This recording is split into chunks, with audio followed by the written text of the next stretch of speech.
instructions from the Rosaviatsia Search and Recovery Forces, who are in charge of and coordinating tonight's recovery activities. Item 5 of page 94, it's preparation for work, step 1, and are ready to send E2 32500. Yes, we copy in 5 minutes. So the periscope is in the position. With the Soyuz crew safely tucked away in the descent module of the Soyuz TMA-13M, we'll turn the clock back just 3 hours. Of Sarayev, Wiseman, and Gerst said farewell to the Expedition 42 crew that will remain on board the International Space Station.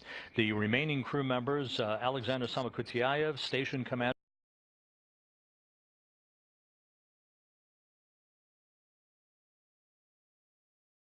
Barry Wilmore of NASA, to the Expedition 42 crew that will remain on, were in the Rosviet module as they began to say goodbye to the crew as they made their way inside the Soyuz spacecraft. Let's take a look at that hatch.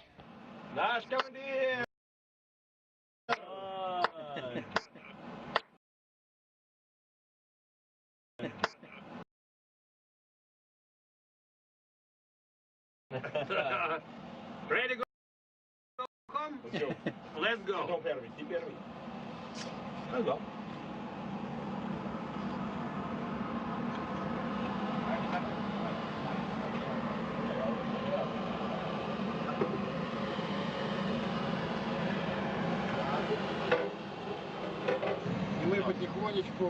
Again, this activity took place 3 hours ago at about 3. The departing crew, Reed Wiseman, Alexander, took place 3 hours ago at about 3.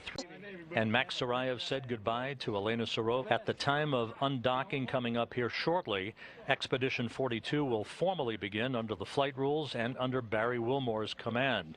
A change of command ceremony took place on Saturday afternoon, in which Sarayev handed over command of the station to Wilmore. And again, this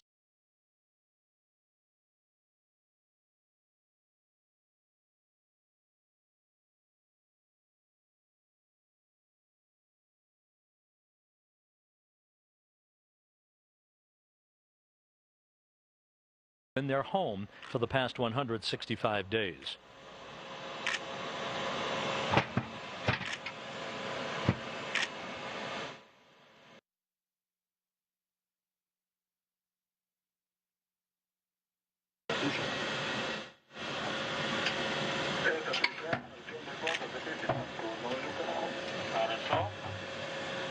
Закрываем станционный люк.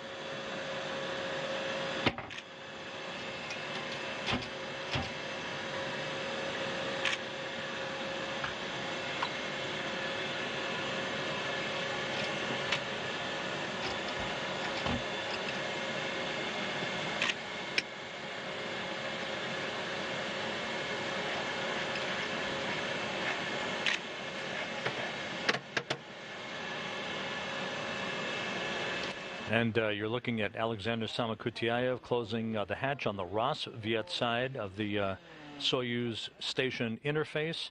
The hatches swung closed at 3:27 p.m. and 3:30 p.m. Central Time, respectively. That set the stage for the crew on board the Soyuz to begin suiting up and conducting all of their systems checks and leak checks for the undocking that is now less than 8.5 minutes away.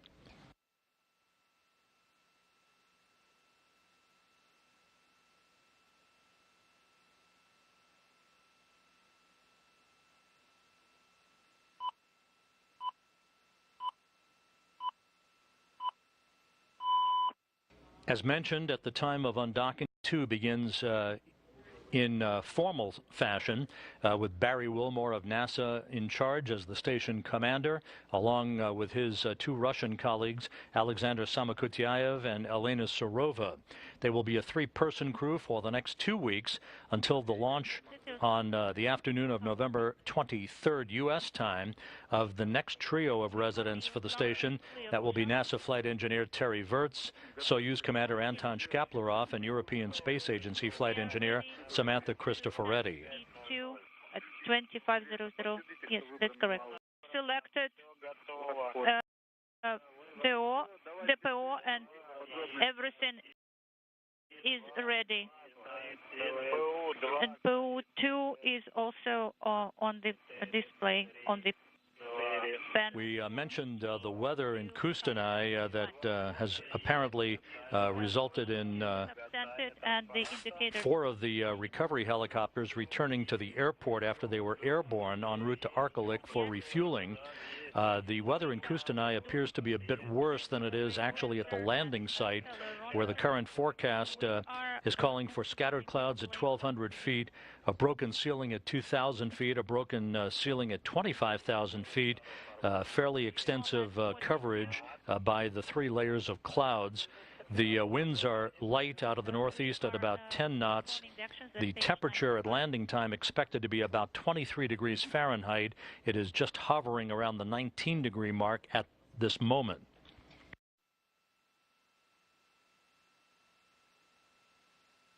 Cepheus, how copy?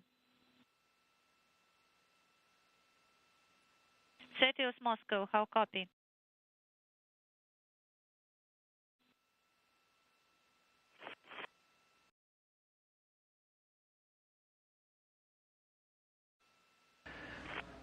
The undocking that's to a Sarai of the Soyuz commander by the call sign that he has selected, and that is Cepheus, the constellation in the northern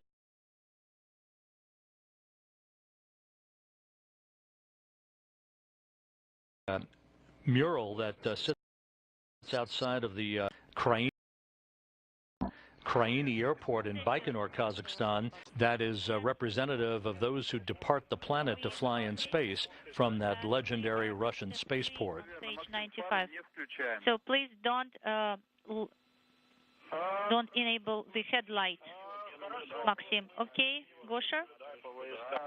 I'm watching it via the periscope and also through the window. We won't switch on the headlight. And we are ready to send the D7 command at 3:27:00.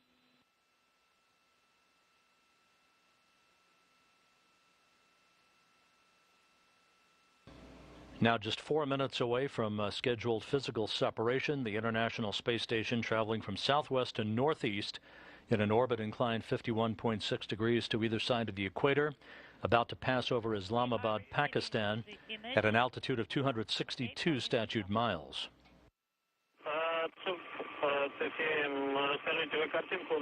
Moscow, Cepheus. Are you observing the image? Do you need any other actions from us? And over Russian ground stations, this image of the engineering overlay, along with the view from an external camera on the Soyuz vehicle, you'll see that picture clear up a bit as we move along here. Expanding the picture. And again, this view of the Russian flight control room in Korolyov outside of Moscow. Thank you. Cepheus, well, we have some interference. We're about 2 minutes out from the issuance of the undocking command that will open up the hooks on the station's side of the docking interface. The hooks on the Rosviet side will be opened up. The hooks on the Soyuz side opened up about an hour or so ago. And then again, springs on both sides of the docking interface will push off against one another to induce a physical separation. We are giving you a go, 2900, to send the command D7. Okay, copy, Moscow.